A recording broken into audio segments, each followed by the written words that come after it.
Hey everyone, how are you doing today?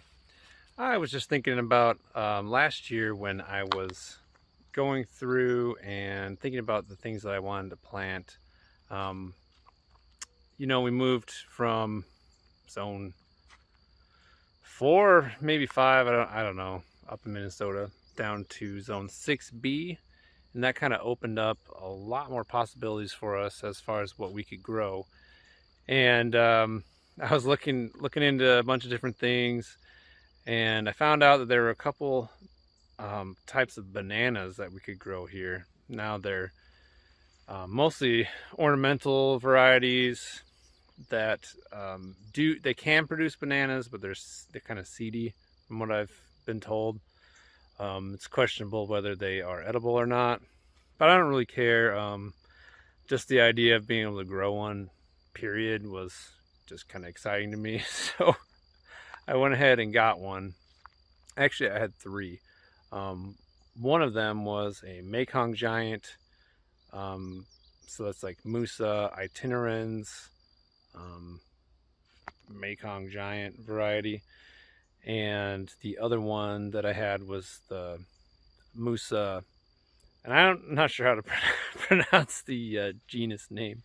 Uh, Sorry, the species specific epithet.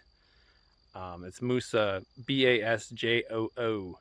So I've heard people say Bajou. Maybe it's Basju. I don't know. Anyway, I have both kinds, and they grew pretty well, but the real kicker was, will they come back? After winter. So out of the three that I had, only one of them actually came back. Now, I did put some mulch down on top of it, but not like a ton. And my chickens may or may not have gotten in there and scratched a bunch of that mulch around. So maybe they would have survived if the chickens hadn't done that. But one of them did. And let's take a look at it. All right, here is the survivor. The Mekong giant banana. Musa itinerans.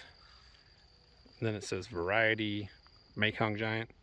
So there's different varieties of this species, but yeah, it's grown really well. Get you some scale here as to how big it is. I've got pretty big hands, so it's doing good. Just recently it started raining a lot here, so it's really started to take off within the last few days. Really, it's putting on these new leaves, and they're nice and big now. But mainly I'm just planting this for fun. It wasn't expensive, and I just like looking over here, watching it sway in the breeze. I just think it's cool, and I honestly don't care if I ever get bananas off of it. But this little area, I've also got rhubarb over here, and the rhubarb's kind of shooting back up, but it didn't really like getting super hot.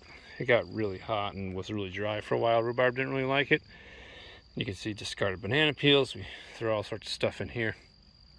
But this is kind of a fun area. I've got some lemon balm, spearmint, peppermint, catnip,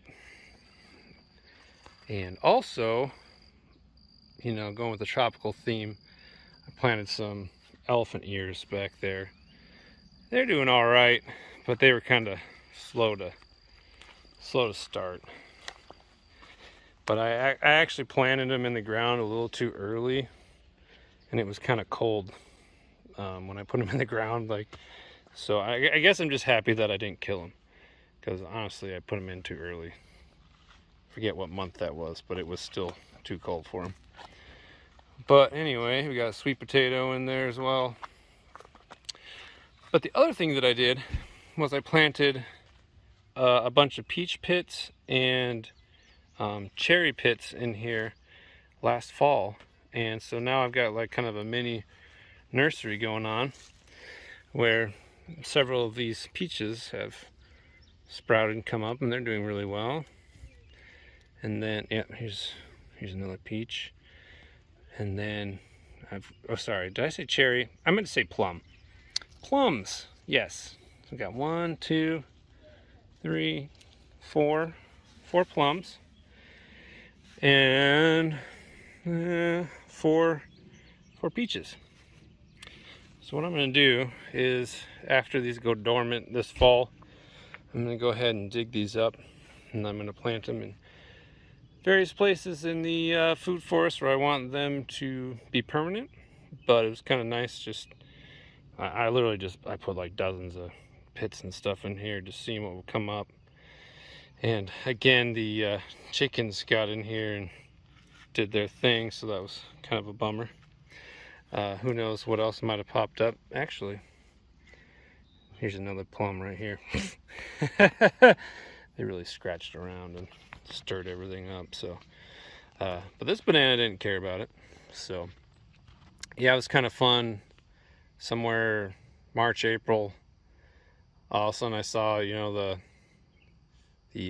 what was it, culm growing again, coming out of the ground, and I was so happy that it came back. So I'm gonna try and keep this going, and this year I might actually mulch it heavily, put a basket around it, and, you know, like cut it about halfway and put a basket of mulch around it, and see if I can prevent it from dying back to the ground, because it would be cool to see how big this thing could get. So just for fun. But hey, you know what, if you're not having fun doing all this stuff, then what's the point, right? So yeah, it might not be like a food crop right here, super important thing for us as far as eating, but you know, eventually when this thing's really big, I could use these leaves to you know, wrap meats and things. So it's fun, and it's pretty. I like looking at it, and sometimes it's those little things that bring us joy